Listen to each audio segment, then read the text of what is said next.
War doesn't end on the battlefield. It ends at the negotiating table. We need to put something out. Put what out? A statement. Our commitment to collective action. Our working together to ensure the entities inside the rings do not obliterate us all. Put this out. Why is San Girani there? Belters are promised a future, so long as it remains convenient. I'm with Drummer.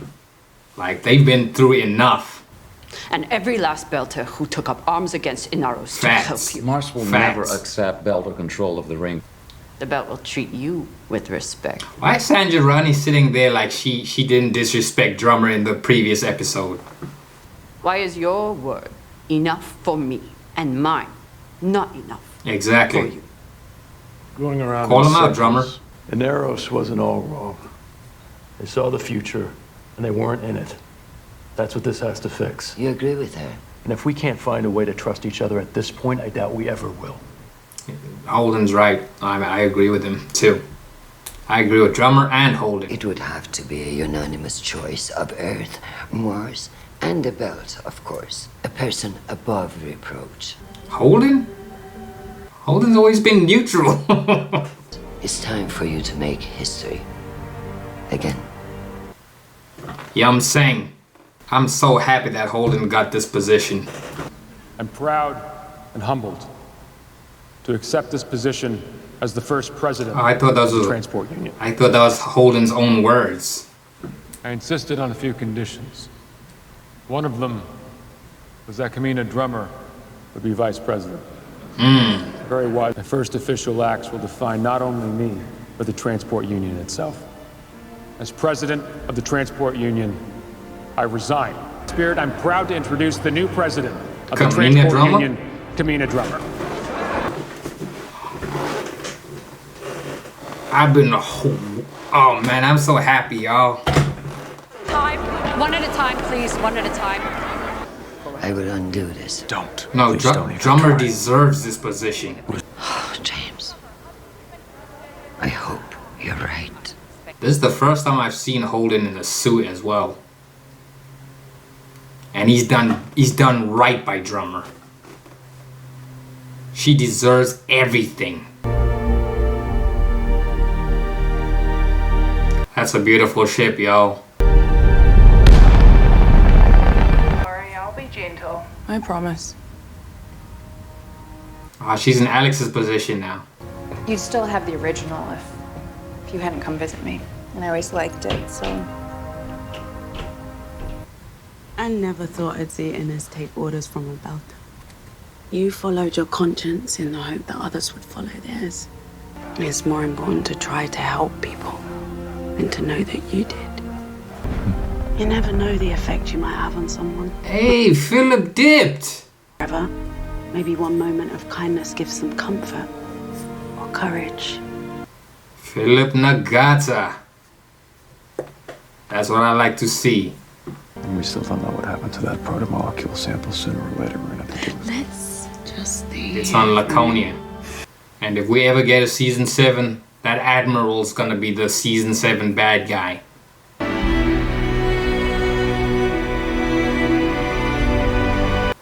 I always love this theme tune, y'all.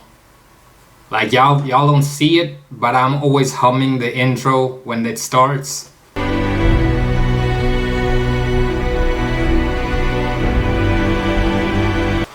Well, that was the Expanse Season 6, Episode 6, the finale, Babylon's Ashes. There was no after credits. I thought there was going to be like some after credits, but yeah.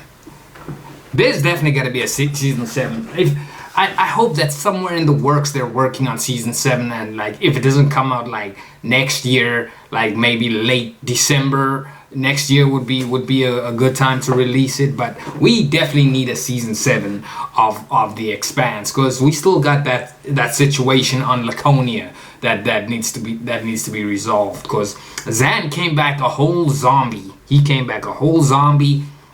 Well, I don't know. He's not a whole zombie. He's kind of himself still. He's just proto-moleculed up. Dude's eyes all blacked up and everything. And But he gave me zombie vibes when he was trying to hug his parents and stuff. But I knew they was gonna freak out when they saw this little boy alive from the dead again.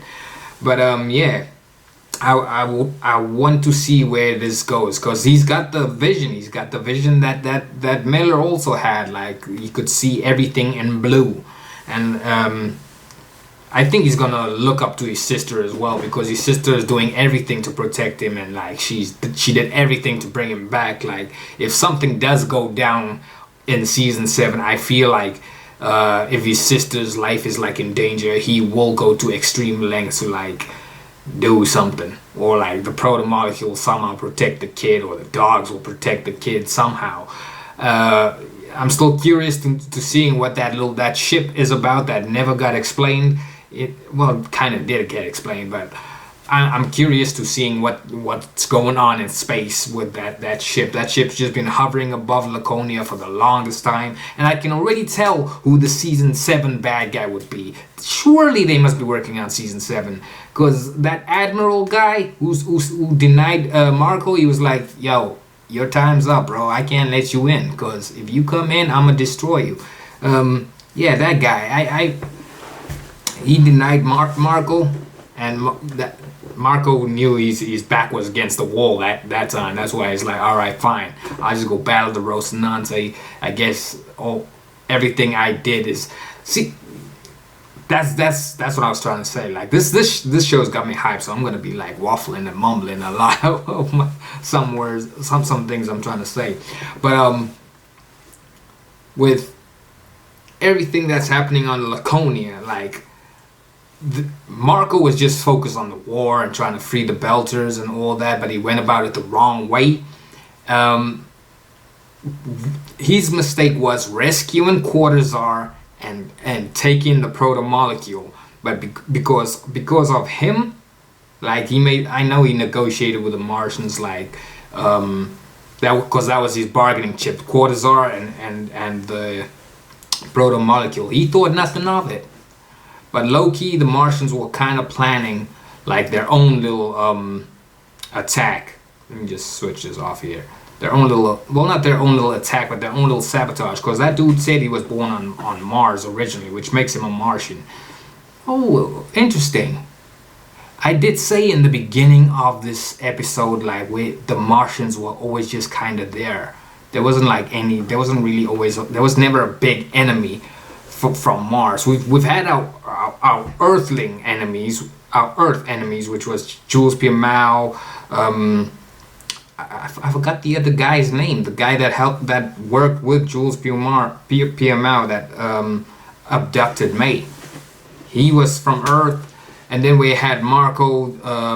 Mercury was an inner as well. He was a villain as well, and then we had Marco, which was a belter, but we never really had a big Martian enemy, like someone who stood out from Mars. I thought it was gonna originally be Solitaire, but Solitaire got wiped out along with what's her name, Babbage or something like that. They got wiped out.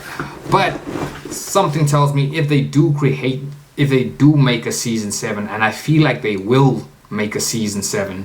I hope the wait isn't too long, because I went through a whole bunch of seasons to get to where I am now. Hopefully, I've kind of shortened the wait. If anything, I don't know. But what was I saying? Yeah, so hopefully, if there is a season 7, I feel like this Admiral, I forgot his name. I just remember he was known as the Admiral. I feel like he is going to be the main villain of season 7.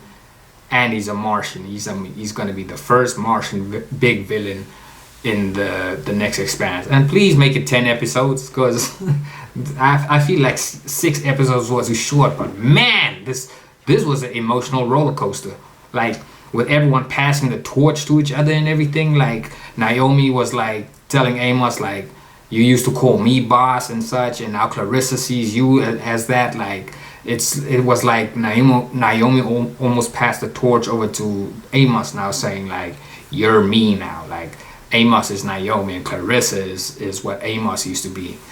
And then when before Amos like left the Rocinante to help Bobby, he was like, the ship's got a mechanic, you don't need me. So I don't know, they hit me in the feels with that. And then they had their little perfect little meal and stuff. Like it was like the Rossi crew, like Naomi said, they've always been a family. Like when they were having their little meal, that moment just reminded me of Alex. Like when Alex mispronounced lasagna as lasagne, and what was it? Was it lasagna that he mispronounced? No, he mispronounced. Yeah, he said voila, but he said viola or something like that. But he made some lasagna for the crew at the time, and everyone was like happy. And then we had this very happy moment on the Rocinante as well. At one stage, I actually thought we were gonna lose the Rocinante when they hit the Rossi, and Clarissa had to go fix the ship and such. But yeah, the Rossi is fine, armored up. That advanced armor they got really came through. And I almost thought we lost Drummer as well, because they shot Drummer's ship up, the Tynan. That was the Tynan, right? Like she represented for Claes Ashford at least, and I'm glad she's the president now. The president of what? The transport or something like that. I can't remember what Holden said there at the end there, but yeah, I'm glad that with everything that Drummer's been through, like it's been a journey for Drummer. Like she worked closely with Fred Johnson. She had a short moment with Anderson Dawes, like they had history as well, with everything that she's gone through with Naomi, and the bond that she formed with Ashford as well, like her journey and the things that she's done for the Belters over the seasons. Like she deserves everything, like, and I'm glad Holden gave up his position so Kamina could take over. Like I want to just say Yamseng to that as well. Like it was Yamseng to Holden getting in when everyone was looking to Holden as like the presidency and stuff. They were like somebody who doesn't answer to anybody needs to be in this position and such. I'm glad it was Drummer, because I remember in what was it, the previous season? Yeah, the previous season, Holden said that the Rossi crew is a neutral crew. They're neutral. They don't answer to this person or that person. They just do their thing. They fly under no flag. They fly under no banner. So yeah, I'm kind of glad Holden made that decision and put Drummer in the rightful position that she is now. Now she can really start making strides and start making big moves. I'm just glad that position fell to someone like Drummer. Yamseng to her again. And yeah, I thought Philip was dead when they did their little plan and blew up the Giambattista or whatever it's called in the ring. I thought it was wraps for Philip and Marco. Although I did find it kind of strange that we didn't get like a shot of like Philip dying alongside Marco, because that hit me in the feels. I thought dude was dead. Like Naomi was crying and everything, and I was like, yo, the guy really dead? But no, he wasn't. He actually jumped ship. He hopped on the thing that him and Tadeo were working on, and dipped. I don't know if Tadeo made it, but I think Tadeo did. But yeah, Marco had it coming. I'm so glad that's whoever wrote this entire season. Like, I don't know any of the writers or anything. Like, you guys just inform me about everything. But yeah, like whoever wrote the Expanse, man, they do not miss. Especially with this finale. This is how you write a finale. I've seen so many finales flop like over the years from different shows and such. Like they'd have a good season, but then when it comes to the finale, they just mess up. But the Expanse has never missed, and they did a good job with this. So yeah, I gotta say they did a very good job with this.